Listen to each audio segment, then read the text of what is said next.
North ഇന്ത്യയുടെ അഗ്രപാടികൾ തള്ളിത്തുറന്ന് നമ്മൾ യാത്ര തുടർന്നു. ആസാമിൻ്റെ തെരുവീഥികളിലൂടെ ചന്നംപിന്നം അങ്ങോട്ടും ഇങ്ങോട്ടും കണ്ണോടിച്ചുകൊണ്ട് യാത്രികൻ മുന്നേക്ക് കടക്കുകയാണ്. തെരുവീഥികളുടെ വെളിച്ചം അതിമനോഹരമായി ക്യാമറ കണ്ണുകളിലൂടെ പകർത്തിയെടുക്കുകയാണ് അദ്ദേഹം. മനോഹരമായൊരു യാത്ര. ഏറെ ദൂരം സഞ്ചരിക്കേണ്ടതായിട്ടില്ല. തൊട്ടടുത്ത ഒരു നഗരമാണ്. ആ നഗരത്തിൻ്റെ പേര് എന്തോ ആണ്. എന്നാൽ ഇവിടെ ഇതാ നമ്മളൊരു ചെറിയ ചോലെ ഭട്ടൂരെ, പൂരി, അങ്ങനെ വെജ് റോൾ തുടങ്ങിയ ഒരു ഭക്ഷണ പദാർത്ഥങ്ങൾ ലഭിക്കുന്ന ഒരു കൊച്ചു തട്ടുകടയുടെ അടുത്തെത്തിയിരിക്കുകയാണ്. അദ്ദേഹത്തോട് നമ്മുടെ ആവശ്യം അറിയിച്ചു. അദ്ദേഹം പാക്കറ്റിൽ നിന്നും ഒരു റൊട്ടി എടുത്തു. ഇത് അല്പം വെളിച്ചെണ്ണയും തൂവി ഇങ്ങനെ ഒന്ന് മുരിച്ചെടുക്കണം. ശേഷം ഒരു അല്പം വെജിറ്റബിൾസ് പിന്നെ മസാല കൂട്ട് ഇവ രണ്ട് ചേർത്ത് നമുക്ക് ഉരുട്ടി ഒരു റോളാക്കി നൽകും. അതാണ് വെജ് റോൾ. വെജ് റോളിൽ പ്രധാനമായും നമുക്ക് ഉള്ളിയും അല്പം പച്ചമുളകും ക്യാരറ്റും അങ്ങനെ ആ പ്രദേശത്ത് ലഭ്യമായ വില കുറഞ്ഞ ചില പച്ചക്കറികൾ കൂടി ചേർത്ത് അവൈലബിളായിട്ടുള്ള ഒരു വെജ് റോളായിരിക്കും അത്. ഇവിടെ ധാരാളം ചെറുകടല ലഭ്യമാണ്. അതുകൊണ്ട് തന്നെ വെജ് റോളിനകത്ത് ഒരു പരിധിവരെ നല്ല അളവിൽ ഇവർ കടല കുത്തിക്കയറ്റാറുണ്ട്. ഈ വെജ് റോളിന് എത്ര ചാർജ് ചെയ്യാമെന്ന് നിങ്ങൾക്ക് തോന്നുന്നു? ദയവായി കമൻറ്റിൽ നിങ്ങൾക്ക് ഇങ്ങനെയുള്ള അഭിപ്രായങ്ങളൊക്കെ രേഖപ്പെടുത്താം. ഇത് പൊതുവെ നൽകുന്നത് ഒരു പ്ലേറ്റിന് മുകളിൽ ഒരു പേപ്പറും അതിന് മുകളിൽ വെജ് റോളും പിന്നെ ആ പേപ്പറിന് മുകളിൽ തന്നെ അല്പം കെച്ചപ്പുമാണ്. കെച്ചപ്പ് പേപ്പറിന് മുകളിൽ ഒഴിച്ചതിനോട് എനിക്ക് അത്ര യോജിപ്പോ വിയോജിപ്പോ ഒന്നും തന്നെയില്ല. ഇനി അടുത്തത് പൂരിയാണ്. വേൽപൂരി. വേൽപൂരിയും സമാനമായ രീതിയിൽ തന്നെയാണ് തയ്യാറാക്കുന്നത്. ഓൾറെഡി റെഡിയായി വച്ചിരിക്കുന്ന വെജ് റോളിലേക്ക് ചേർക്കേണ്ടതായിട്ടുള്ള വെജും അല്പം ഈ പറയുന്ന പോലെ ഉപ്പും മിർച്ചിയും ഒക്കെ കൂടി ഒരു കോംബോ. ഇതാ വേൽപൂരി. വേൽപൂരി യാത്രികനും കൈമാറി. സഹയാത്രികൻ്റെ അടുത്തേക്ക് വേൽപൂരിയും കൊണ്ട് ഞാൻ നിന്നു. ഇനി നമുക്ക് വേൽപൂരി കഴിക്കാം.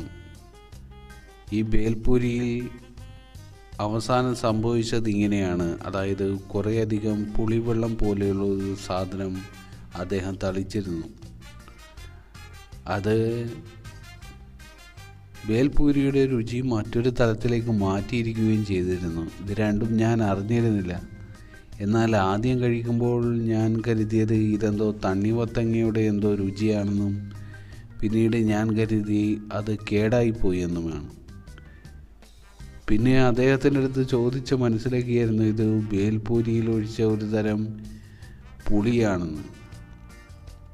ഒരുപക്ഷെ അത് നമ്മൾ ചോദിച്ചിരുന്നില്ലെങ്കിൽ നമ്മൾ കരുതിയേനെ ഇത് കേടായ ഒരു തരം വേൽപൂരിയാണെന്ന്.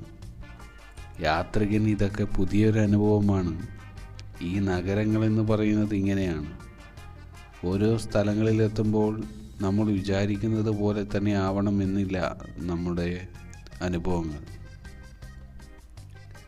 തികച്ചും യഥാർത്ഥത്തിൽ ഒരേപോലെ എന്ന് കരുതപ്പെടുന്ന സാധനങ്ങൾക്ക് വ്യത്യസ്തമായ രുചികളാണ്. അതാ നാടിൻ്റെ ഒരു ശൈലി കൂടി അതിലേക്ക് കടന്നു വരാം. അതുകൊണ്ട് തന്നെ ഏതെങ്കിലും ഒരു പ്രത്യേക സാധനം നമ്മൾ വാങ്ങിയെന്ന് വെച്ച് നമുക്ക് ഒരു ദുരനുഭവം ഒഴിവായി എന്ന് തീരുമാനിക്കാൻ സാധ്യമല്ല. കാരണം ഇതിൻ്റെ പുളി അത് അസഹനീയമായിരുന്നു. അത് കഴിക്കുന്നത് വളരെയധികം ദുഷ്കരമായത് കൊണ്ട് തന്നെ പൂർണ്ണമായും സന്തുഷ്ടമായി കഴിക്കാൻ പറ്റിയില്ല എന്ന് മാത്രമല്ല, വയറ് നിറയെ ഒന്നും കഴിക്കാനും പറ്റിയില്ല. യാത്രികൻ്റെ വിശദീകരണങ്ങൾ ഇതിനെക്കുറിച്ചാണ്. എന്തൊക്കെയാണ് അതിൽ ആഡ് ചെയ്തിട്ടുള്ളത് എന്നാണ്. കുറച്ച് കറുത്ത പൊടിയുണ്ടെന്നാണ് അദ്ദേഹം പറയുന്നത്. പിന്നെ നോർത്ത് ഇന്ത്യയിലായതുകൊണ്ട് തന്നെ അധികം പൂരി, ഭേൽപൂരി ഇങ്ങനത്തെ സാധനങ്ങൾ ലഭ്യമാണ്.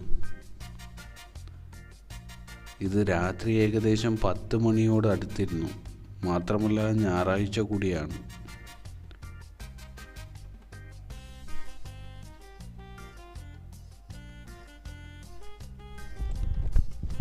അല്പം എനിക്കും കഴിക്കാൻ തരുന്നുണ്ട് അദ്ദേഹം. ഇത് ടെസ്റ്റ് ചെയ്ത് നോക്കണം, കാരണം തണ്ണിമത്തങ്ങയുടെ ടേസ്റ്റാണെന്ന് അദ്ദേഹം ആദ്യം പറഞ്ഞത്. ഇത് തണ്ണിമത്തങ്ങയുടെ ടേസ്റ്റ് അല്ലെന്നും ഇത് കെട്ടുപോയെന്നുമാണ് അന്നേരം കിട്ടിയ മറുപടി. അങ്ങനെ അത് ആ കടക്കാരൻ്റെ അടുത്ത് തന്നെ ചോദിക്കാൻ തീരുമാനിച്ചു. കടക്കാരൻ അദ്ദേഹത്തിൻ്റെ ആ വിചിത്രമായ കൂട്ടിനെക്കുറിച്ച് അന്നേരമാണ് വിശദീകരിക്കുന്നത്. അതുകൊണ്ടാണത്രേ ഇതിന് അങ്ങനെ ഒരു ടേസ്റ്റ്. ഒടുവിൽ അദ്ദേഹം ഒരു സ്പൂണിൽ ആ വിചിത്രമായ കൂട്ട് നമുക്ക് നൽകുകയും ചെയ്തു. അതുവരെ കരുതിയിരുന്നത് കേടായിപ്പോയ ഭേൽപൂരിയാണ് കഴിച്ചുകൊണ്ടിരുന്നത്. എന്നാൽ അത് ചോദിച്ചത് കൊണ്ട് തന്നെ ആ സംശയം മാറിക്കിട്ടി. അങ്ങനെ സന്തോഷത്തോടു കൂടിയാണ് നമ്മൾ മടങ്ങിയത്. നിരാശയിൽ നിന്ന് ആ പുളിവെള്ളം കുടിച്ചപ്പോൾ സന്തോഷം വന്നു. പക്ഷേ ഭക്ഷണത്തിന് അത്രയധികം രുചിയുണ്ടായിരുന്നില്ല. എങ്കിലും സന്തോഷം വരാനുണ്ടായ കാരണം ഇത് മോശമായ ഒരു സാധനം കഴിച്ചു എന്നുള്ളതിനേക്കാൾ അതല്ല അതിന് കാരണമെന്ന് അറിഞ്ഞപ്പോഴാണ്. അതുതന്നെയായി അന്നത്തെ സന്തോഷത്തിന് ഉള്ള കാരണവും. തിരിച്ചു പോകുമ്പോൾ ഇങ്ങനെ ചെറിയ എന്തെങ്കിലും സന്തോഷം നമുക്ക് ബാക്കിയുണ്ടാവും. പക്ഷെ അത് അറിഞ്ഞിരിക്കാൻ നമ്മൾ അല്പം കൂടി കാത്തിരിക്കേണ്ടതായിട്ടുണ്ട്.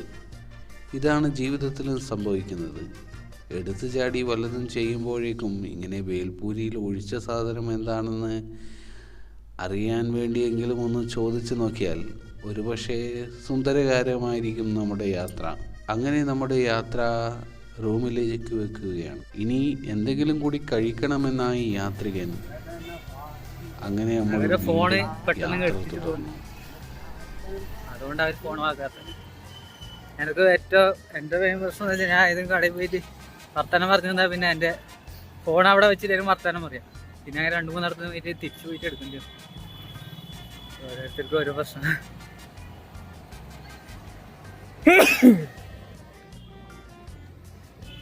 അമ്മേ എന്തായാലും ഒന്നുകൂടെ എന്തെങ്കിലും കൂടെ കഴിക്കണല്ലേ.